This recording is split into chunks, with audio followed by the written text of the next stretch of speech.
அன்பார்ந்த தேவ பிள்ளைகளே, கர்த்தருடைய பரிசுத்த நாமத்தில் உங்கள் யாவருக்கும் பெரியோர் சிறியோர் வாலிபர் தங்கச்சி முதியோர் யாவருக்கும் இயேசு கிறிஸ்துவின் நாமத்தில் வாழ்த்துகிறோம். கர்த்தர் இந்த நாளிலே உங்களோடு பேசும் வசனமானது வேதத்திலே 150 சங்கீதத்திலே முதல் சங்கீதம் 1.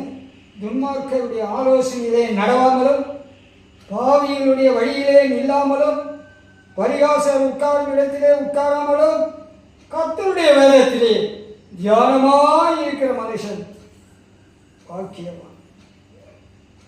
கர்த்தருடைய வேதத்திலே பிரியமாய் இருந்து இரவும் பகலும் அவருடைய வேதத்திலே தியானமாய் இருக்கிற மனுஷன் பாக்கியவான். அவன் நீர்க்காலின் ஓரமாய் நடப்பட்டு தன் காலத்திலே தன் கனியை தந்து இலையுதிராத மரத்தை போல இருப்பான். அவன் செய்வதெல்லாம் வாய்க்கும். துன்மார்க்கரோ அப்படி இராமல் காற்று பதறடிக்கும் பதரை போல இருக்கிறார்கள். ஆகையால் துன்மார்க்க நியாய தீர்ப்பிலும் பாவிகள் நீதிமான்களின் சபையிலும் நிலைத்திருப்பதில்லை. கர்த்தர் நீதிமான்களின் வழியை அறிந்திருக்கிறார், துன்மார்க்கனுடைய வழியோ அழியும். அன்பார்ந்த தேவ பிள்ளைகளே, நீங்கள் கேட்ட அந்த வசனத்தின்படி துன்மார்க்கர்கள், அக்கிரமக்காரர்கள், பரிகாசக்காரர்கள் மத்தியிலே நீங்கள் வாழ்ந்து கொண்டிருக்கலாம். எத்தனை நெருக்கங்கள் வந்தாலும், எத்தனை போராட்டங்கள் வந்தாலும், என் அன்பின் தேவ பிள்ளைகளே, உங்களை இயேசு நேசிக்கிறார். நீங்கள் அவர் பாதத்தை பற்றி கொள்ளுங்கள். அவர் ஒருபோதும் உங்களை கைவிட மாட்டார். Jesus never fail.